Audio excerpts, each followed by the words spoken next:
अतीत से सीखो, आज के लिए जियो, कल की आशा करो। सबसे महत्वपूर्ण बात है कि प्रश्न पूछना बंद मत करो। Albert Einstein. राजस्थान के अलवर शहर से कुछ दूरी पर है एक छोटा सा गांव कांकरा बरडौल। सिर्फ 10वीं कक्षा तक पढ़े इस गांव के एक युवा ने ऊर्जा विज्ञान के नियमों का इस्तेमाल करते हुए एक अनोखा संशोधन किया है। स्टीम यानी भाप को बार बार ऊर्जा के रूप में इस्तेमाल करने वाली उसकी क्रांतिकारी सोच अनेक परिवर्तन ला रही है। मावा बनाने की मशीन को कम ऊर्जा और कम खर्च में चलाने की प्रणाली का आविष्कार इस युवक ने किया है। ऊर्जा बचाने वाली ये कमाल की मशीन आज कई उद्योगों में भी लगाई जा रही है। इस नवप्रवर्तन के लिए इस तृणमूल नवप्रवर्तक को भारत के राष्ट्रपति से सम्मान भी मिल चुका है। नेशनल इनोवेशन फाउंडेशन इंडिया, राष्ट्रीय नवप्रवर्तन प्रतिष्ठान भारत की जमीनी स्तर के नवाचारों की 8वीं राष्ट्रीय द्विवार्षिक प्रतियोगिता में इस इनोवेटर को सम्मानित किया गया। राष्ट्रीय नवप्रवर्तन प्रतिष्ठान भारत सरकार के विज्ञान एवं प्रौद्योगिकी विभाग का एक स्वायत्त शासी संस्थान है। किसानों, मिस्त्रियों, कलाकारों तथा तृणमूल स्तर पर अन्य व्यक्तियों द्वारा किए जाने वाले तकनीकी नवाचारों को प्रोत्साहन देने, उन्हें पुरस्कृत करने, पेटेंट कराने तथा विकसित करके बाजार लायक बनाने हेतु यह प्रतिष्ठान सतत प्रयत्नशील है। नवाचारों की खोज की अपनी शोध यात्रा में एनआईएफ ने एक और शानदार हीरा खोज निकाला जिसका नाम है सुभाष ओला। सुभाष ओला द्वारा मावा बनाने वाली मशीन में किया गया संशोधन जितना दिलचस्प है उतनी ही रोचक उनकी जीवन कथनी है। गांव के खेतों में कुएं से पानी निकालने के लिए इंजन लगाया जाता है। उसके एग्जॉस्ट से निकलते हुए धुएं को नन्हा सुभाष देखता रहता था। इंजन के एग्जॉस्ट से जो धुआं निकल रहा था उसको मैंने हाथ लगा के देखा तो उसमें मुझे ऊष्मा प्रतीत हुई। ये ऊष्मा मुझे उस भाप में भी महसूस हुई कि ये तो वेस्ट जा रही है और इसको रिसाइकिल किया जाए। इसके लिए मुझे इंजन बनाने की ज़रूरत पड़ी, लेकिन मेरे पास उसके पार्ट्स बनाने के पैसे नहीं थे। इसके बावजूद उसने एक छोटा सा स्टीम टरबाइन और एक डीसी ऑल्टरनेटर तैयार किया। इससे बिजली भी पैदा हुई और बल्ब भी जला। तब सुभाष के लिए ये सब खेल और मनोरंजन से ज्यादा कुछ नहीं था, लेकिन इसी बल्ब की रोशनी एक दिन सुभाष के जीवन को रोशन कर देने वाली थी। सुभाष किसी एक विषय में रुचि लेते और फिर तुरंत ही उनका ध्यान किसी अन्य विषय पर चला जाता, जिसके चलते शिक्षक ने उन्हें बेहद चंचल बच्चा मान लिया था। एक बात तो निश्चित थी कि सुभाष चाहे जो कर रहे हों, लेकिन उनका ध्यान पढ़ाई में बिल्कुल नहीं था। वो किसी के द्वारा कुछ सिखाए जाने की प्रतीक्षा करने की बजाय अपने मन में उठने वाले सारे सवालों के जवाब खुद खोजने लगते थे।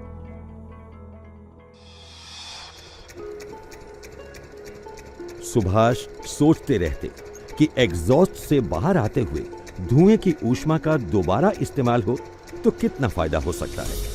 इसी सोच से भविष्य के एक क्रांतिकारी आविष्कार का बीज रोपा गया।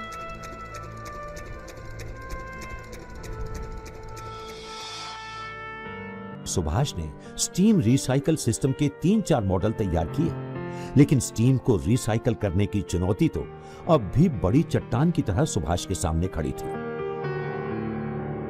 पैसों और साधन के अभाव के कारण सुभाष का विचार आगे बढ़ न सका। वक्त के साथ साथ सुभाष किशोर से युवा बन गए। इन मायूसी भरे दिनों में उन्होंने अपने पिता के साथ बोरवेल का काम किया। उन्होंने अपने पुराने स्कूल में भी बोरवेल लगवाए। फिर कुछ समय बाद सुभाष खेती करने लगे। सुभाष ने कंप्यूटर असेंबलिंग पर भी अपना हाथ आजमा कर देखा। सुभाष के पास अपने विचार को सच साबित करने के लिए पैसे नहीं थे, लेकिन अपनी सोच पर अड़ग रहे सुभाष ने हिम्मत नहीं हारी। उन्होंने दूध की डेयरी शुरू की। धीरे धीरे पैसे जमा होने लगे और सुभाष अपने आविष्कार की ओर बढ़ने लगे।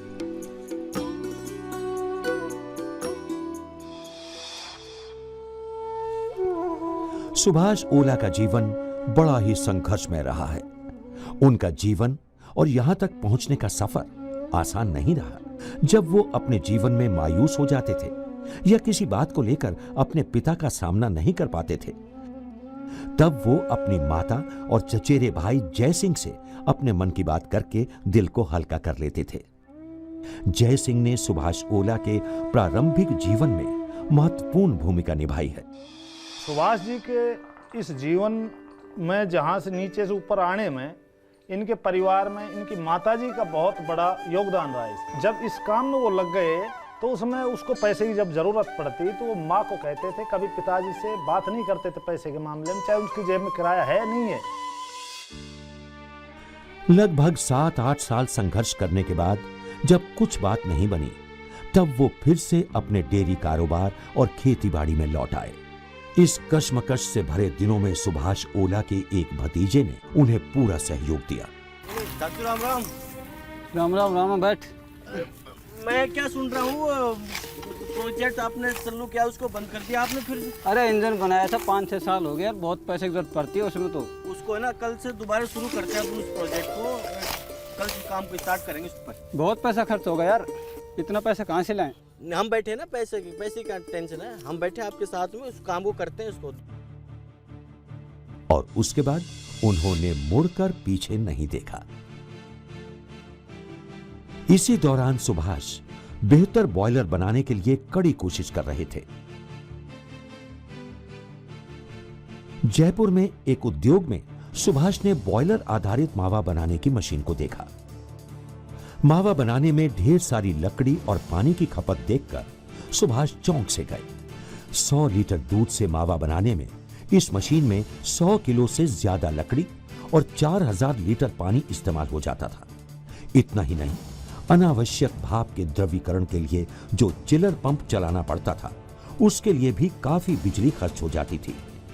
इन सभी कारणों से मावा बनाने की प्रक्रिया महंगी हो जाती थी। अपने शुरुआती दिनों में सुभाष को जब कभी किसी भी टेक्निकल चीज की जरूरत पड़ी, तब बहुत से लोग उनकी मदद के लिए सामने आए।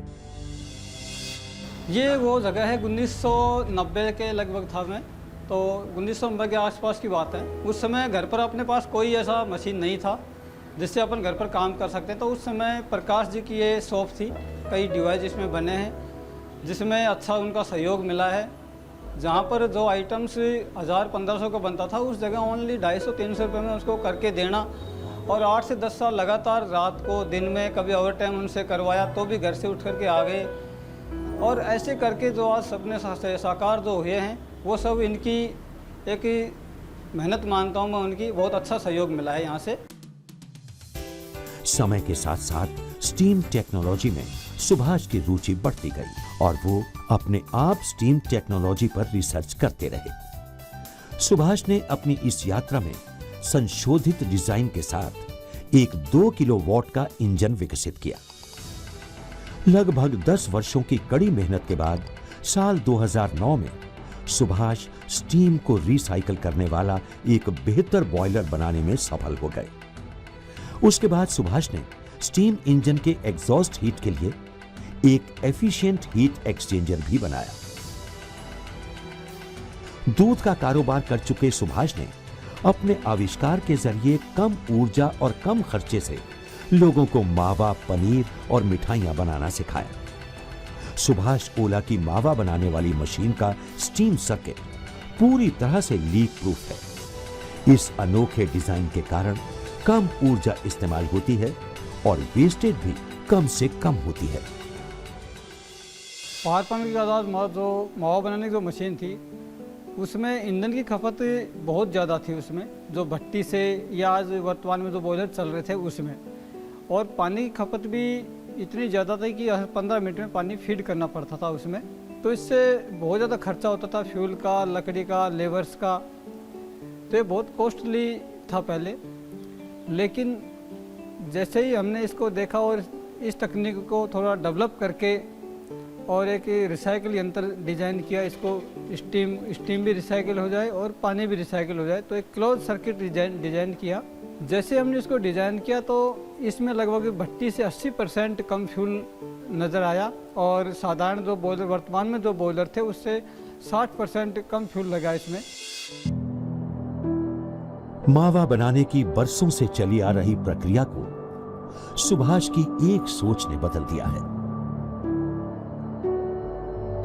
एक आम आदमी ने सिर्फ अपनी मेहनत और सोच के बलबूते पर बॉयलर आधारित मावा मशीन में संशोधन करके तृणमूल टेक्नोलॉजी को एक नया आयाम दिया है।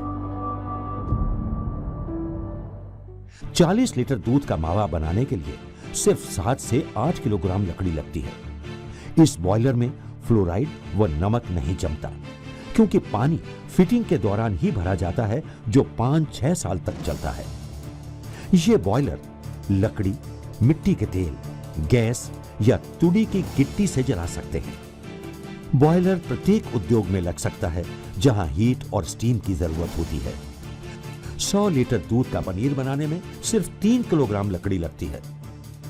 मावा बनाने की पारंपरिक मशीन में लगभग हर आधे घंटे में पानी भरना पड़ता है, जबकि सुभाष के बनाए गए बॉयलर में एक बार पानी भरने के बाद लंबे समय के लिए उसका इस्तेमाल किया जा सकता है।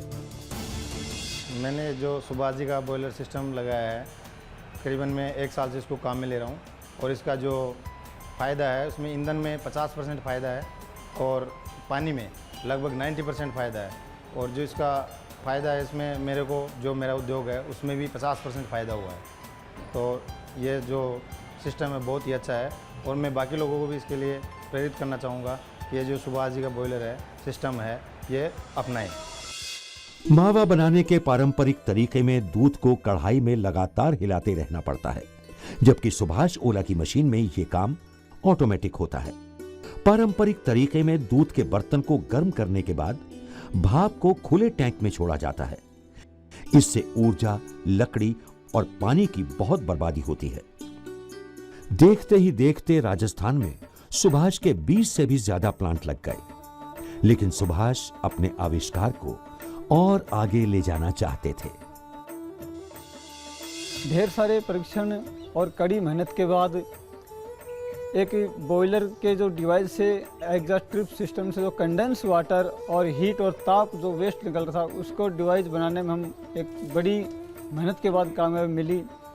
लोग इसका फ़ायदा आज इंडस्ट्रीज़ में उठा रहे हैं। जो इंडस्ट्रीज़ स्टीम यूज़ ले रही है, जैसे टेक्सटाइल्स है, पेपर मिल्स है, प्लाई बोर्ड्स है, केमिकल इंडस्ट्रीज़ हैं, और जो भी इंडस्ट्रीज जो स्टीम यूज़ ले रही हैं, सभी में लगभग 20 से और 60% तक का सेविंग लोग ले रहे हैं। इसमें थोड़ा अलग अलग सेविंग है। इस सिस्टम के जरिए स्टीम को उसके तापमान में ज्यादा बदलाव के बिना वापस बॉयलर में भेजा जाता है। स्टीम की रिसाइकलिंग के कारण बॉयलर पर बोझ काफी कम हो जाता है और इससे ईंधन और पानी की खपत भी काफी कम हो जाती है। बॉयलर में ईंधन की खपत कम होने से प्रदूषण भी कम होता है, बॉयलर भी लंबे अरसे तक अच्छे से काम करता है और मशीन की क्षमता बढ़ जाती है।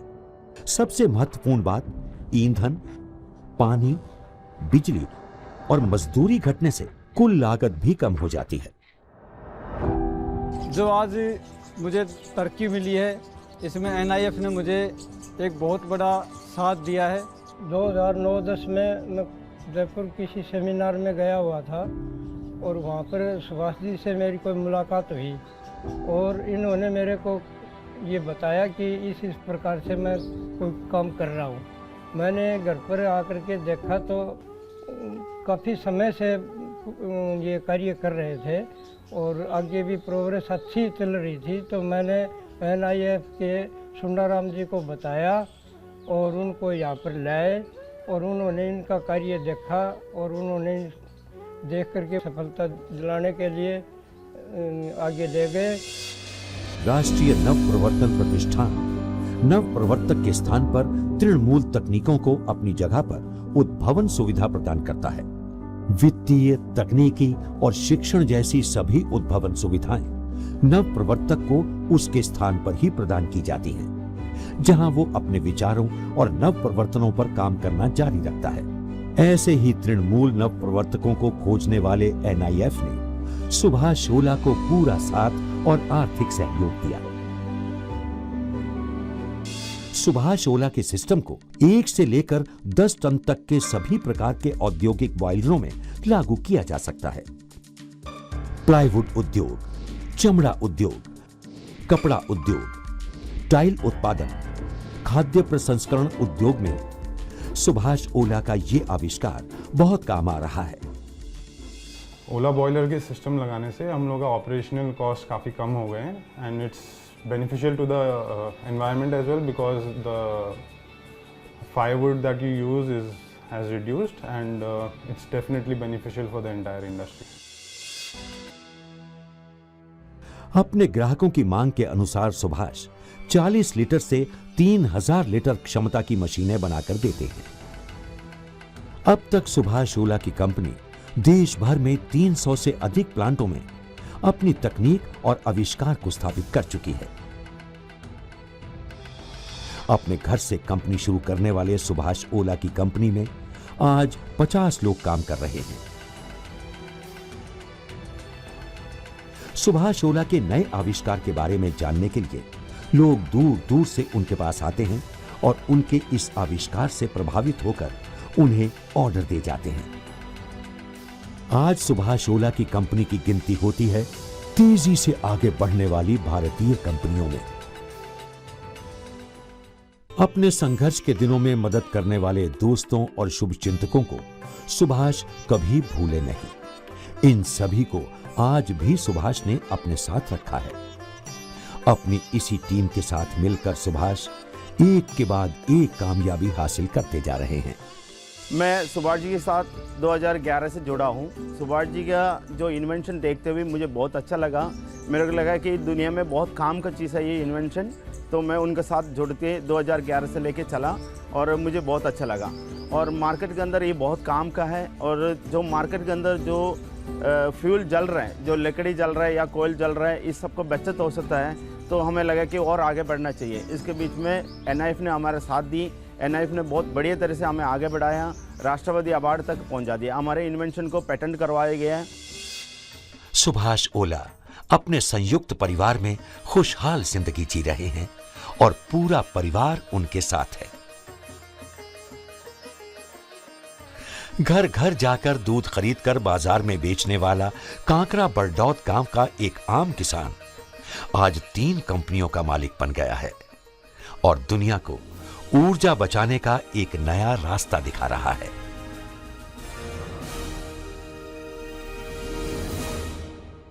National Innovation Foundation is doing an exemplary job. They are promoting, searching all those people all over the country, whether they live in the urban areas, suburban areas, or in the tribal areas, or in the villages, who have converted their bright ideas into new innovations, which will certainly help in the development of technologies, and those technologies can help alleviate the sufferings of the people.